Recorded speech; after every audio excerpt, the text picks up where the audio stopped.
যে সমস্ত স্টুডেন্টরা পলিটেকনিক ফার্স্ট ইয়ার এবং সেকেন্ড ইয়ার অথবা জেক্সপো এবং ভোগলেটে ফর্ম ফিল আপ করেছো এবং তোমরা যারা কাউন্সিলিং থ্রু একটা পলিটেকনিক কলেজে অ্যাডমিশন নেবে, তো তোমাদের সেই কলেজে অ্যাডমিশনের সময় বা সেই কলেজে ভর্তির সময় কোন কোন ডকুমেন্টস লাগবে এবং সেই অ্যাডমিশনের সময় তোমাদের যে কতগুলি সার্টিফিকেট তৈরি করতে হয় বা রেডি করতে হয়, সেই সার্টিফিকেটগুলো তোমরা কোন সময় রেডি করবে এবং ডোমিসাইল সার্টিফিকেট অনলাইন অ্যাপ্লাই করলে হয় কি হয় না সেটা তোমাদের এই ভিডিওতে ডিটেলসে একদম নোটিশ থ্রু তোমাদেরকে দেখিয়ে দেবো। তো এখানে দেখো যেটা তোমরা দেখতে পাচ্ছ, এটা আগের বছরের অ্যালটমেন্ট লেটার।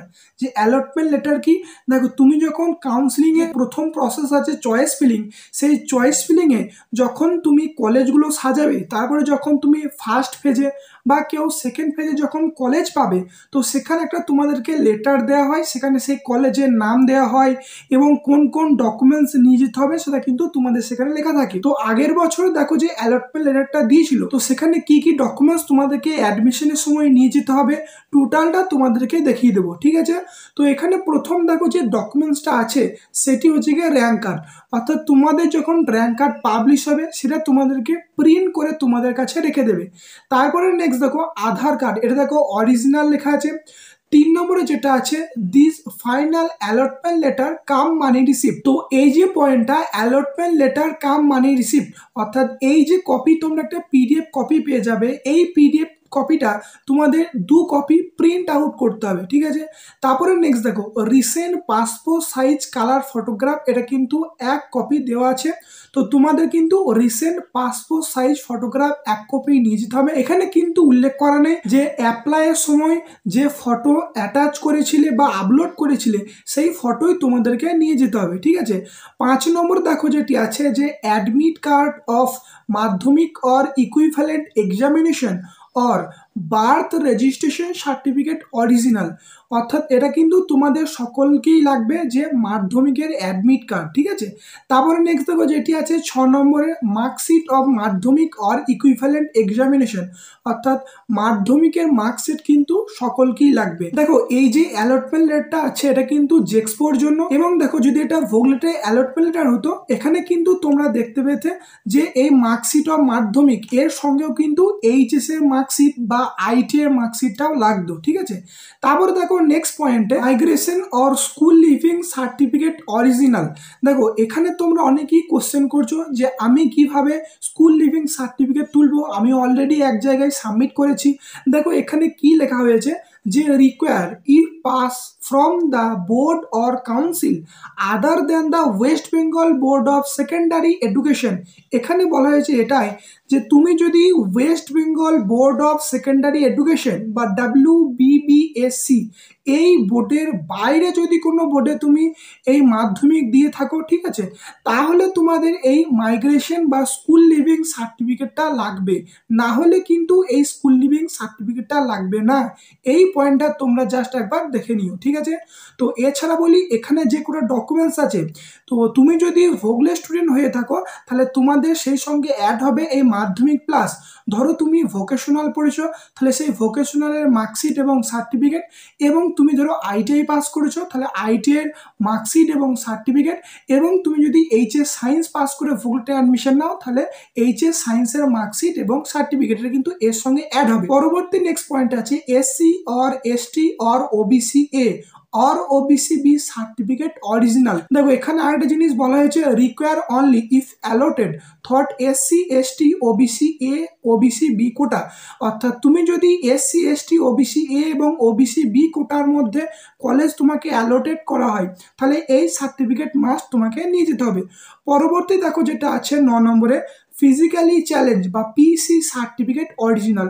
তুমি যদি ফিজিক্যালি চ্যালেঞ্জ হয়ে থাকো তাহলে এই সার্টিফিকেট তোমাকে কিন্তু অরিজিনাল নিয়ে যেতে হবে। নেক্সট দেখো 10 নম্বরে যেটা আছে certificate with respect to land loser issued by competent authority of government of West Bengal original require only if allotted thought LLQ quota only.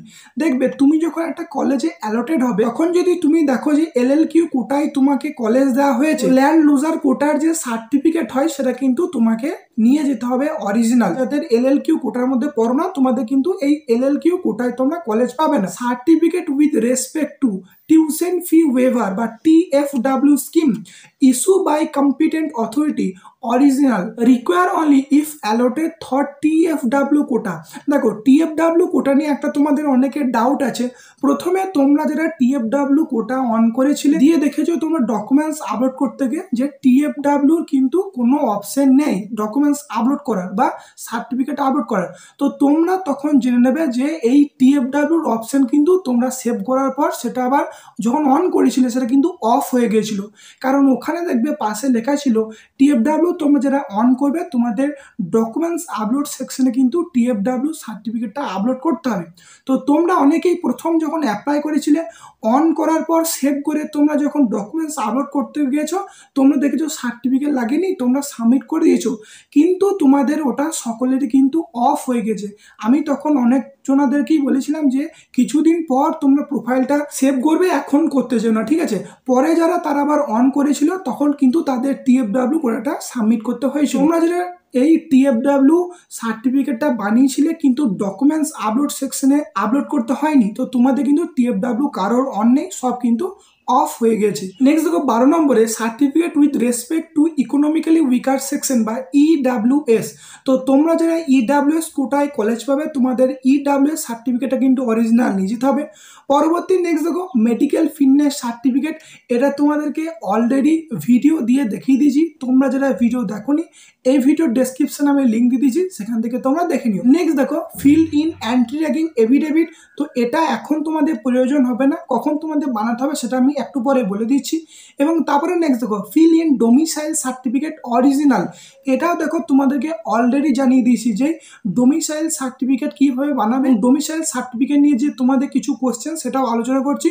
এবং তারপরে নেক্সট 16 নম্বরে a set of photocopy of all the aforesaid document, এখানে যে তোমাদের সমস্ত original আছে এই সমস্ত এক কপি জেরক্স কিন্তু তোমাদেরকে লাগবে। তো এক্ষেত্রে একটা কথা দেখো, তোমরা যদি কেউ জেনারেল কাস্ট হয়ে থাকো তোমাদের কিন্তু অনেক সার্টিফিকেট এখানে লাগবে না, যেমন SC ST OBC লাগবে না। তারপরে তুমি যদি ফিজিক্যাল হ্যান্ডিক্যাপ না হয়ে থাকো বা ফিজিক্যালি চ্যালেঞ্জ না হয়ে থাকো এই সার্টিফিকেট লাগবে না, ঠিক আছে। LLQ কোটার মধ্যে না পড়লে এটা লাগবে না, TFW অফ করলে এটা লাগবে না, ঠিক আছে। এরকম কিছু অনেক সার্টিফিকেট এখানে বাদ যাবে। তো এটা কিন্তু সবার ক্ষেত্রে সমস্ত সার্টিফিকেট রেডি করতে হবে না, এটা তোমরা ডান দিকেরটা ফলো করবে যে রিকোয়ার অনলি বলে কি লেখা আছে সেই হিসেবে। এরপরে নেক্সট কোশ্চেনে আসি যে তোমাদের যে সার্টিফিকেটগুলো তৈরি করতে হয় সেই সার্টিফিকেটগুলো তোমরা কখন রেডি করবে। প্রথম সার্টিফিকেট যেটা দেখো আসি যে এই TFW স্কিম বা টিউশন ফি ওয়েভার, দেখো এই TFW তোমরা যারা প্রথমেই অন করেছো এই সার্টিফিকেট তোমরা অলরেডি বানিয়ে নিয়েছো, এবং তোমরা যারা অন করে দেখেছো আপলোড করা হয়নি তোমাদের অন হয়নি, তোমাদের সকলের কিন্তু অফ হয়ে গেছে, ঠিক আছে। পরবর্তী দেখো মেডিকেল ফিটনেস সার্টিফিকেট, দেখো এটা তোমাদের কখন লাগে, তুমি যখন কলেজে অ্যাডমিশন নিচ্ছ তখন তোমাদেরকে এটা সাবমিট করতে হয়। এবং এই সার্টিফিকেট তোমরা বানাবে যখন অনলাইন কাউন্সিলিং বা চয়েস ফিলিং প্রসেসটা চলবে, সেই টাইমে তোমাকে মেডিকেল ফিটনেস সার্টিফিকেট রেডি করতে হবে। তারপরে নেক্সট দেখো যেটা ডোমিসাইল সার্টিফিকেট, ঠিক আছে, এটাও কিন্তু তোমাদের যখন কাউন্সিলিং চলবে তখন তোমাদেরকে এই ডোমিসাইল সার্টিফিকেটটা বানিয়ে নিতে হবে বা চয়েস ফিলিং প্রসেস চলাকালীন এটা তোমাদেরকে বানাতে হবে। কারণ দেখো চয়েস ফিলিং এর রেজাল্ট বের হওয়ার পর তোমাদের কিন্তু অ্যাডমিশন হয়ে যাবে, সেই অ্যাডমিশন টাইমে তোমরা কিন্তু এত সার্টিফিকেট রেডি করতে পারবে না। তো এরপর নেক্সট দেখো যে অ্যান্টি র্যাগিং এফিডেভিট, দেখো যদি আজকে তোমাদের প্রথম ফেজের কাউন্সিলিং এর রেজাল্ট বেরোয় বা চয়েস ফিলিং এর রেজাল্ট বেরোয়, তো কাল পরশুর মধ্যে তোমার কিন্তু এই অ্যান্টি র্যাগিং এফিডেভিট সার্টিফিকেটটা অনলাইনে বানাতে হবে।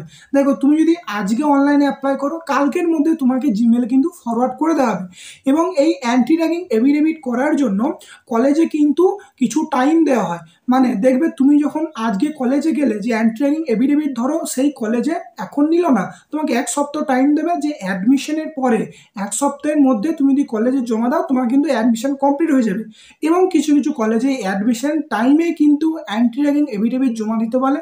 তো সেক্ষেত্রে তোমরা যখন রেজাল্ট বেরিয়ে যাবে তুমি কোন কলেজ বলে জেনে যাবে তখন কিন্তু এটা অ্যাপ্লাই করতে পারবে, তার আগে তুমি এটা অ্যাপ্লাই করতে পারবে না। কারণ অ্যান্টি র্যাগিং এফিডেভিট অ্যাপ্লাই করতে গেলে তুমি কোন কলেজ পাচ্ছ, কলেজের নাম, সমস্ত ইনফরমেশন সমস্ত কিন্তু লাগে, তবে তোমরা এটা অ্যাপ্লাই করতে পারবে। তাই এখন তোমাদেরকে বলবো medical fitness certificate, domicile certificate এগুলো কিন্তু তোমরা বানিয়ে নাও, ঠিক আছে।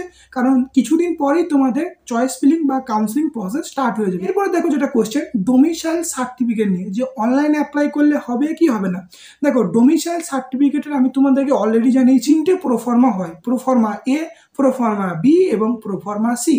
দেখো প্রোফর্মা এ যেটা আছে সেটা কিন্তু তোমাদের অনলাইনে অ্যাপ্লাই করা যায়, কিন্তু প্রোফর্মা বিটা অনলাইনে অ্যাপ্লাই করা যায় না। তো তুমি ধরো যখন বিডিও বা এসডিও কাজে যাচ্ছ, যখন তোমাদের অফলাইনে করে দিচ্ছে না, যদি অনলাইনে করতে বলে তখন কিন্তু তোমরা অনলাইনে অ্যাপ্লাই করবে, তার আগে কিন্তু কেউ অনলাইনে অ্যাপ্লাই করতে যাবে না। কারণ দেখো এখানে যেটা লেখা আছে যে fill in domicile certificate in prescribe format, অর্থাৎ তোমাদের যে ফরম্যাট দেওয়া হয়েছে সেই ফরম্যাট ফিল আপ করে তোমাদের ডোমিসাইল সার্টিফিকেটটা তৈরি করতে বলছি, ঠিক আছে? তো সেই হিসেবে তোমরা কিন্তু এই সার্টিফিকেটটা তৈরি করবে। এবং ডোমিসাইল সার্টিফিকেট নিয়ে তোমাদেরকে আরেকটা কথা বলে দিই, দেখো তোমাদের কাউন্সিলিং চলাকালীন বা চয়েস ফিলিং চলাকালীন তোমরা সাধারণত প্রোফর্মা এটা রেডি করো, ঠিক আছে? ওয়েস্ট বেঙ্গল স্টুডেন্টদের জন্য তো প্রোফর্মা এ এবং বি, তো তোমাদেরকে বলছে এটা যে শুধুমাত্র এটা রেডি করো। তখন ধরো তুমি যে কলেজে অ্যাডমিশন নিতে যাচ্ছ, তখন ধরো তোমাকে বললো যে দুটোই লাগবে, প্রোফর্মা এ অ্যান্ড বি, তখন তুমি ওই বিটা বানিয়ে দেবে, কারণ বিটা বানাতে একদিনের বেশি টাইম লাগবে না, কিন্তু প্রোফর্মা এটা বানাতে টাইম নিতে পারে। ধরো তুমি বিডিওর কাছে গেলে বা এসডিওর কাছে গেলে, সেদিন ধরো এলো না, বা তোমাকে বললো অনলাইনে অ্যাপ্লাই করতে, সেরকম কিন্তু বিভিন্ন প্রসেস আছে। তাই তোমাদেরকে বললাম প্রোফর্মা এটা এখন বানাতে, এবং মেডিকেল ফিটনেস সার্টিফিকেটটা তুমি কিন্তু এখন বানিয়ে নাও, কারণ র্যাঙ্ক কার্ড পাবলিশ হওয়ার পরেই তোমাদের চয়েস ফিলিং স্টার্ট হয়ে যাবে, ঠিক আছে? তো এই যে তোমাদের সমস্ত ডকুমেন্টস এই ভিডিওতে A to Z আলোচনা করে দিলাম, এবং যত তোমাদের ডাউট ছিল আশা করি ক্লিয়ার হয়ে গেছে। এই ভিডিওটি এতটুকুই, ধন্যবাদ।